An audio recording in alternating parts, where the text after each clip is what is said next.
I never thought I'd be the guy posting some messed up relationship story on here, but here I am. My name's Mike, and I've been married to Lisa for about 8 years now. We met when we were both young and ambitious, and for a while it seemed like everything was perfect. She was gorgeous, sharp, the kind of woman who could turn heads in a room. I was crazy about her, and honestly I thought we had a good thing going. Looking back, maybe I missed some early signs. She'd get a little bitchy sometimes, snapping at me over nothing, but I just chalked it up to stress or her being busy with work. She always had some excuse ready. She's too busy, she's tired, she's got a headache.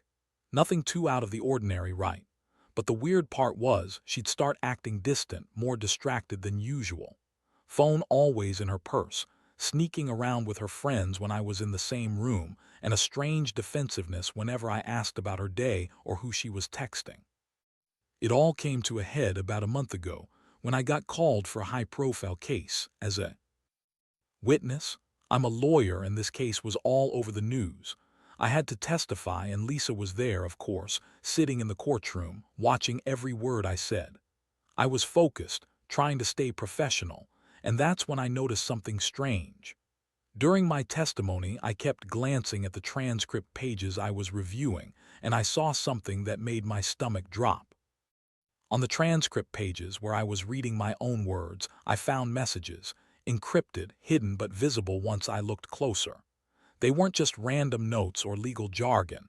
They were messages from someone named Emma, and they were clearly flirtatious. The weird thing, the messages were exchanged right on the transcript pages I was reviewing, like they were hidden in the margins or something, but I could read them. Emma was talking about how she loved the way I looked on the stand, how I made her feel, and Lisa's name kept popping up in the conversation. My wife, Lisa, I couldn't believe it. I was stunned, shocked more than anything else. How long had this been going on? Were they texting during my testimony? Was she there watching me while she was secretly messing around with some other woman? Right then, I felt this strange mixture of rage and heartbreak. I wanted to confront her immediately, but I knew I needed to gather my thoughts first. I'd been blindsided. All this time I thought we were solid, that she was my wife, my partner. And now I find out she's been cheating on me, right under my nose, during probably one of the most stressful moments of my career. It felt like the ground was shifting beneath me. I didn't sleep that night, just kept staring at my phone, replaying the moment I saw the messages, wondering how she could lie so blatantly, how she could be such a bitch about everything and still pull this off. I remember feeling so many things: confusion, anger, deep sadness. How could she do this? How could she betray me like this? What the hell was I supposed to do next? I wasn't even sure if I should talk to her right away or just dig for more evidence. The worst part, I had no idea how long this had been going on, or if she was still cheating on me right this second. I felt like my entire world was crashing down around me, and I was just standing there, stuck in a nightmare I couldn't wake up from. The next morning, I couldn't get the images out of my head. I kept going over the messages, trying to piece together how long it had been going on, who Emma really was, and what the hell I was supposed to do now. The anger was boiling inside me, but there was also this sick, sinking feeling in my gut that I couldn't shake. I knew I had to confront her, but I didn't even have the words yet. I just knew I couldn't keep pretending like everything was fine. That afternoon, I called her from work. I didn't want to do it in front of anyone else, didn't want her to have any warning. Her voice answered all sweet and bitchy, like she had no idea what I was about to say. "Hey, Mike. What's up?" she said, and I could hear that little snide tone she always used when she thought she was in control. "I need to talk to you," I said, trying to keep my voice steady. "Right now." She hesitated. "What's going on? Is everything okay?" "No, Lisa, nothing's okay. I know about Emma." There was silence on the other end. I could almost hear her trying to think of a lie, but I didn't let her get away with it. I saw the messages during my testimony. On the transcript pages I was reviewing, you were talking to her, Lisa. During the trial, during one of the most important moments of my life, you were cheating on me. Her voice shrank a little, but she still tried to act like she was just surprised. "Mike, I don't know what you're talking about. You're seeing things. Maybe you're just stressed, or maybe it's a misunderstanding. Emma, that's just a coworker. It's nothing serious." I lost my temper. "Nothing serious. You've been cheating on me with some girl named Emma, and I'm supposed to believe that's just a coincidence. You lied about everything. You've been bitching at me about small stuff just to hide this, haven't you?" She started to cry fake tears, I knew that much. "I swear, Mike, I didn't mean for it to happen. It was a stupid mistake. I was overwhelmed. And I didn't think you'd find out. It meant nothing. I love you." That was the moment I realized her tears were just that, tears for show. I'd seen her cry 1,000 times, but this time I could tell she was trying to manipulate me. I told her to come home, that I needed to talk face to face. When she arrived, she had that bitchy smirk like she thought she could talk her way out of this. We sat on the couch and I stared at her, feeling a mix of disgust and heartbreak. "How long has this been going on? Did you ever love me, or was I just some fool you married to cover up your little affairs?" She rolled her eyes. "Look, Mike, I'm sorry, it's just sex. It doesn't mean I don't love you. I was stressed and Emma was just, I don't know, a stupid mistake. It's over now, okay? I promise." I clenched my fists. "You promise? That's what you're going to say? I don't buy it. You think I'm just going to forget all those messages, all those lies, all those times you snapped at me because you were sneaking around?" Her face twisted with anger now. "You're overreacting. Just because I talk to someone else doesn't mean I don't love you. You're making a big deal out of nothing. Maybe you're just insecure." That did it. My blood boiled. I realized then that I wasn't going to get any honest answers from her, not without some serious evidence or a plan. The betrayal wasn't just the affair itself. It was the way she lied, the way she thought she could manipulate me like I was some fool. I decided I had to do something drastic. If she thought she could cheat on me and lie her way out, she was dead wrong. I wasn't just going to sit around and accept this. I needed to make her pay in a way she'd never see coming. I started to plot my revenge that night. I didn't want her to walk away unscathed, not after everything. I wanted her to feel the pain she'd caused me, and I also wanted her to realize I wasn't some fool she could walk over. The wheels in my head kept turning as I thought about how to turn this whole nightmare around, how to make her regret ever messing with me. I knew I had to be smart, calculated. I wasn't just going to blow up my marriage, no, I needed to destroy her little game from the inside out. That was the plan, and I was going to see it through. After confronting Lisa that night, I knew my next move had to be careful, calculated. I couldn't just blow up everything without a plan. She was good at lying, and I was pretty sure she'd try to deny everything again or spin some story to make herself look innocent. But I had the evidence now. Those messages, the secret exchanges, everything was stored on my phone and on my laptop, just waiting for the right moment. The key was to use it wisely, to turn her own lies against her. Over the next few days, I started quietly gathering more info. I installed a few discreet apps on her phone, just to monitor her activity without her knowing. I didn't want to come off as some paranoid freak, but I had to be sure. It's crazy how quick things escalate when your trust is shattered. Every glance, every word she said. I kept analyzing and questioning. I also kept an eye on her social media, checking her posts and messages, trying to catch her slipping up. I even went through her emails, just in case she'd try to cover her tracks. Meanwhile, Lisa was being her usual bitchy self. She'd throw tantrums, accuse me of snooping, call me paranoid, and act like I was overreacting. Honestly, her behavior only fueled my resolve. I wanted her to see I wasn't going to let her get away with this, no matter how much she tried to deny or lie her way out of it. I also realized she thrived on chaos, on twisting things to make herself look innocent, so I had to keep my cool and not let her see how much she was rattling me. The worst part was how she'd try to manipulate me emotionally. She'd cry, yell, pretend to be the victim. "You don't trust me, after all we've been through," she'd say, acting all hurt and betrayed. But I knew better. I knew she was just trying to turn my anger into guilt, to make me doubt myself. That's when I realized I couldn't let her do that. I had to stay firm. I had to get her to slip up again, to catch her in a lie, so I could finally show her I knew everything. One afternoon, I decided to set a trap. I told her I was taking the kids out for the weekend, giving her a false sense of security. Meanwhile, I pretended to be busy at work, but I was actually in my office, glued to my laptop, watching her every move through the spyware I installed. I knew she'd try to contact Emma again, or maybe meet up with her. I wanted to see if she'd slip up and do something stupid. And sure enough, by evening I got a notification. She'd been messaging someone named Emma again. I saw the messages pop up on my screen and my blood simmered. She wasn't done. She was still sneaking around, still lying. I felt a strange mixture of satisfaction and rage. This wasn't just about catching her anymore. This was about making her pay.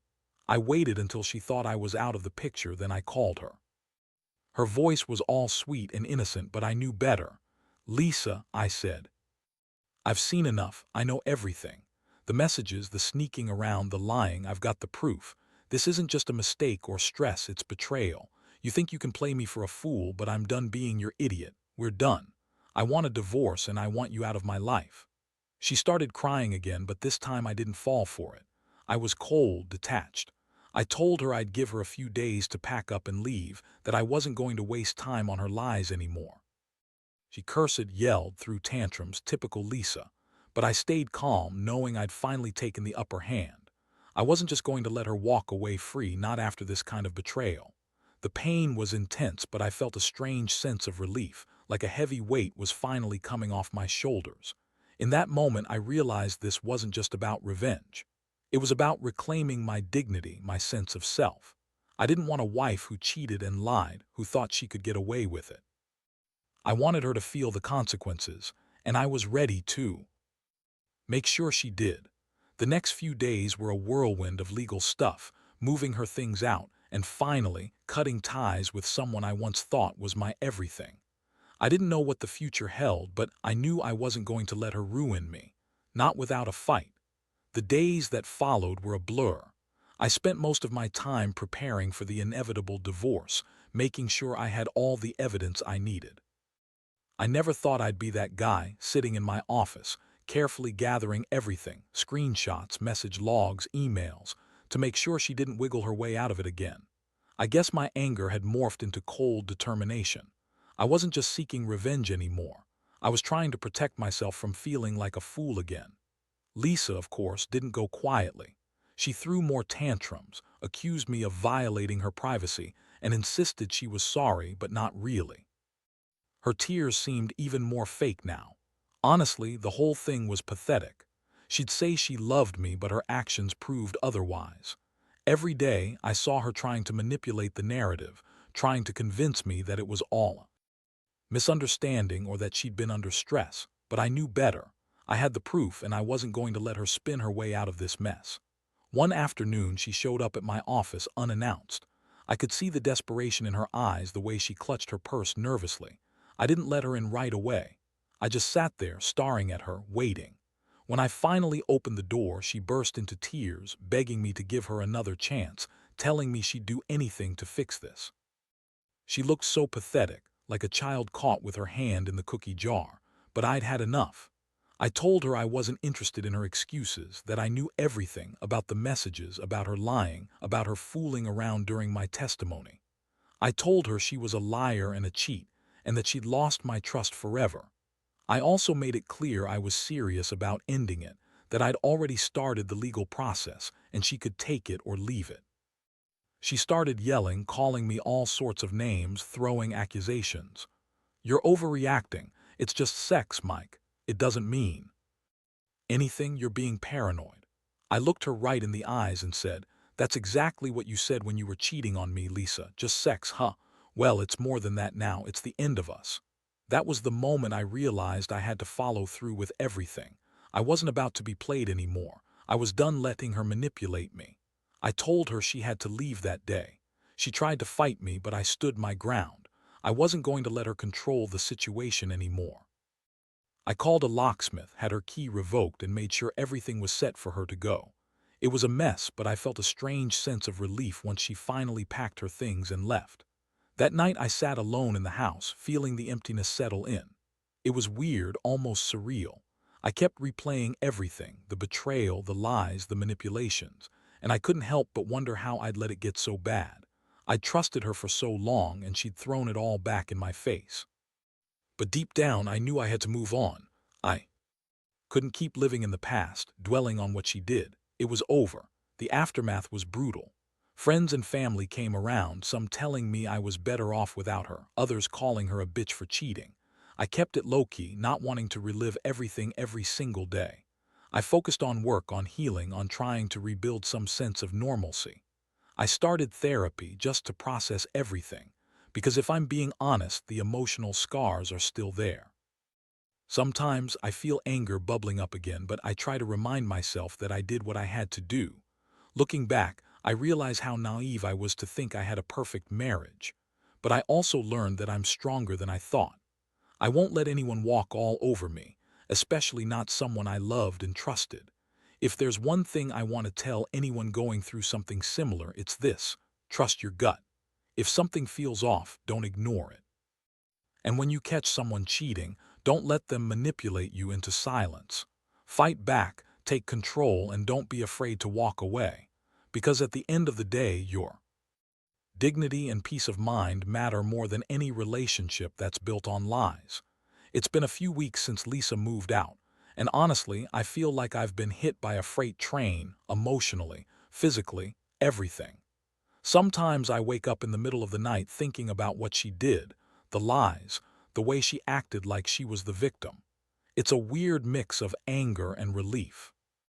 I'm angry she betrayed me, but I also feel this strange sense of liberation, like I finally took control of my life again. People keep asking me if I regret catching her or if I wish I could somehow fix things and get her back. Honestly, I don't. Not anymore. I spent so much time trying to fix what wasn't fixable, trying to believe her apologies, but deep down, I knew she was just stringing me along. Her version of sorry was probably just another lie. That realization hurts, but it's also a relief. I don't want someone who thinks they can cheat and lie their way through life, especially not from my own wife. I've started dating again, mostly just casual stuff, nothing serious. It's a weird feeling being out there talking to new women, knowing I've been betrayed so badly. I've learned to trust myself more, to listen to that little voice inside that warned me all along. Now I'm just focused on rebuilding my life piece by piece. I've even started doing my hobbies again, working out, playing guitar, and I've gotten a new job. Feels good, honestly. Like I'm finally reclaiming what was lost. One thing that surprised me was how many people reached out, some longtime friends, some new acquaintances. They all said the same thing: you're better off without her. That's what I needed to hear, because honestly I was feeling like the biggest idiot in the world, like I'd been blind to her lies, blind to the fact that the woman I loved was just using me. But now I see things clearer. I see her for what she is, a manipulative, selfish bitch who thought she could get away with anything. I've thought a lot about what I want next. Do I try to save the marriage? No, I don't think so. Not after everything. I've come to accept that some things are just broken beyond repair, and holding onto the past only makes it worse. I want peace, I want to move on, and I want to be happy again. I don't need her or her lies. I need to focus on myself, my health, my career, my future. It's also made me realize how toxic some relationships can be. I was so blind for so long, just accepting her bullshit because I loved her. If I could give advice to anyone in my situation, it'd be this: don't ignore the signs. Don't let someone you love treat you like shit and expect it to just be okay. Trust your instincts. When you catch someone cheating, stand up for yourself even if it hurts, because nothing's worse than living a lie, feeling like you're just a fool. Honestly, I'm still healing. Some days are better than others, but I know I'm moving forward. I've learned that I deserve honesty, respect, and loyalty, and if I can't get that from someone I married, then I'm better off alone. It's a brutal lesson, but one I had to learn the hard way. I'm not perfect, and I'm not claiming to be a saint, but I am finally figuring out what I want, and it's peace, not betrayal. So yeah, that's where I'm at now. Still standing, still healing, still trying to figure out what's next. But one thing for sure, I won't be letting anyone cheat on me again. Not ever. I've had enough of the lies. I just hope anyone else reading this who's going through the same thing knows they're not alone and that they deserve better. Always. Looking back, I realize how much this whole ordeal has changed me. At first, I was just blindsided, furious, feeling like the biggest idiot alive.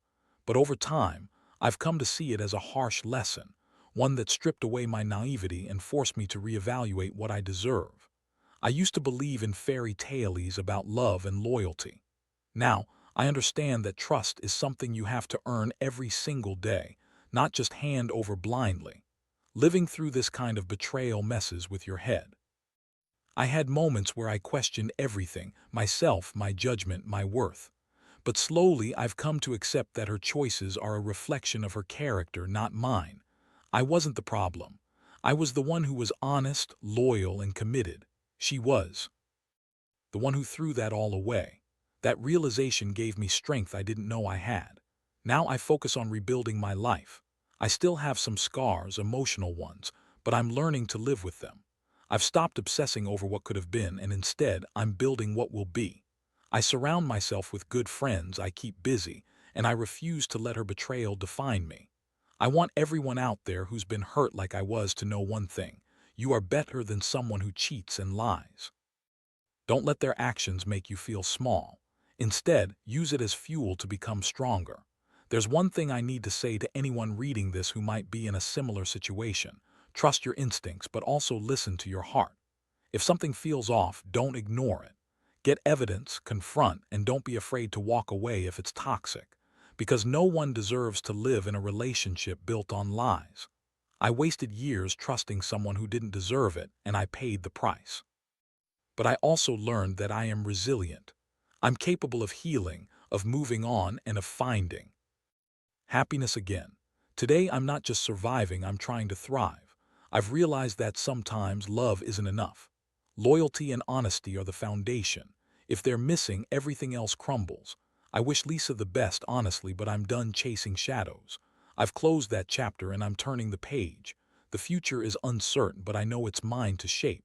I'm finally free from the pain, from the lies, and I'm ready for whatever comes next, stronger and wiser than I ever thought I could be.